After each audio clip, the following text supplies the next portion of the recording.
صبح بدا من طلعته. حضرت عمر فاروق رضی اللہ تعالیٰ عنہ رات کا وقت ہے، چہرے پہ نقاب ڈال کے گلی میں گھوم رہے تھے. میں بھی گلی میں نکلتا ہوں، آپ بھی نکلتے ہیں، لیکن مقصود یہ ہے کہ ذرا پتہ کریں باہر کی ہوا کیسی ہے.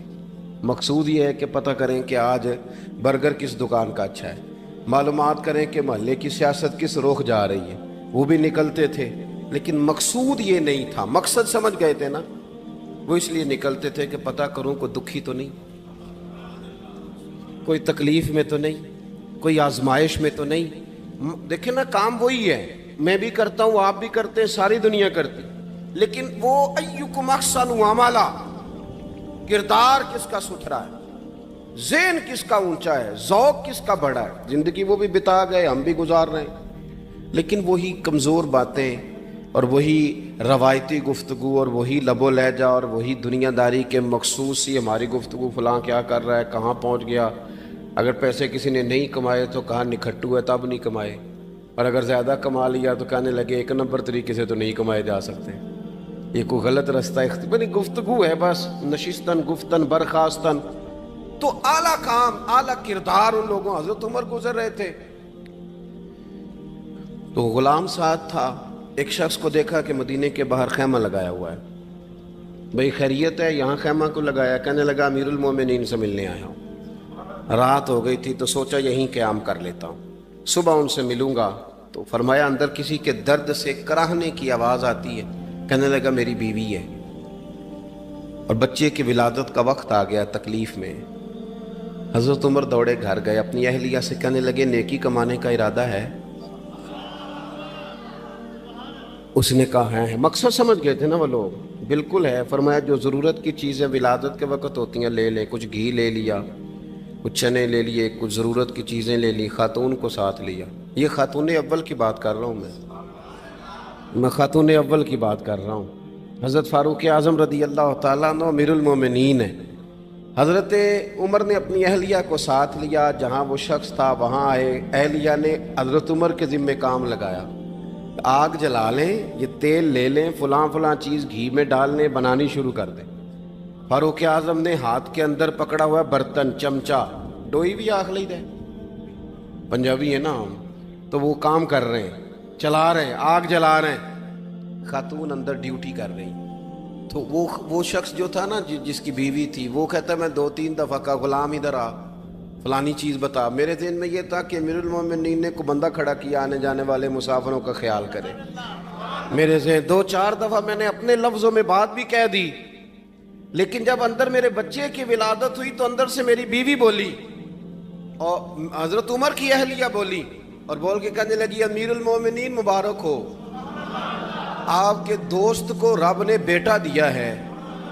وہ شخص کہتا ہے میں باہر کھڑا تھا، وجود تڑپ گیا، آنکھیں برس پڑی. کبھی نہیں رویا تھا پر کیفیت عجیب بن گئی. کوئی تقریر نہیں سنائی، کوئی اعلیٰ شعر نہیں انہوں نے پڑھا. میں نے جوں لے کر ان کے سر سے پاؤں تک دیکھا. میں نے کہا یہ وہی شخص ہے جس کا نام لے تو کیسر و کسرا کانپ جاتے ہیں، یہ وہی شخص ہے. میں نے جمعے میں کہا تھا کہ روب کپڑوں کا نہیں ہوتا، روب تو دیانتداری کا ہوتا ہے. ہاں بڑا مال کما کے لوگوں نے بنائی ہوتی ہے کار کوٹھی، تو بندے کھڑے ہو کے کہہ دیتے ہیں 2 نمبر طریقے سے آیا ہے. اور 13ویں-14ویں گریڈ کا ملازم ہو تو اس کے سامنے بہت بڑا افسر ڈر رہا ہوتا ہے یار بندہ دیانتدار ہے، یہ رشوت نہیں لیتا، سفارش نہیں مانتا، یہ میرٹ پہ کام کرتا ہے. تو روب تو آپ کی دیانتداری کا ہے، آپ کی سچائی کا ہے. اپنی زندگی میں جو لوگ مقصد سمجھ گئے، مقاصد پا گئے، کچھ کر گئے. ہم ذرا الجھ گئے ہیں. پہلے اتنا شاندار مکان بناتے ہیں، پھر مرنے کو کس کا دل چاہے. اتنی محنت کر کے جو ہے وہ کوٹھی بنائی ہے تو اب چھوڑ کے کون جائے. وہ تیار بیٹھے تھے. انہیں نبی کریم نے کہا تھا کن فی الدنیا کانک غریب نو عابر السبیل، تم نے مسافروں کی طرح رہنا ہے. او میرے بھائی، کبھی دیکھا ہے ایئرپورٹ پہ مسافر لڑتا ہو کہ میں نے یہ جگہ خریدنی ہے؟ اسے پتہ ہے کہ ابھی فلائٹ آنی ہے، میں نے تو چلے جانا ہے. ریلوے اسٹیشن پہ جو جگہ ہوتی ہے وہ خریدنے کے لیے لوگ رٹا نہیں ڈالتے، انہیں پتہ ہے پہلی ٹرین سے چلے جانا ہے.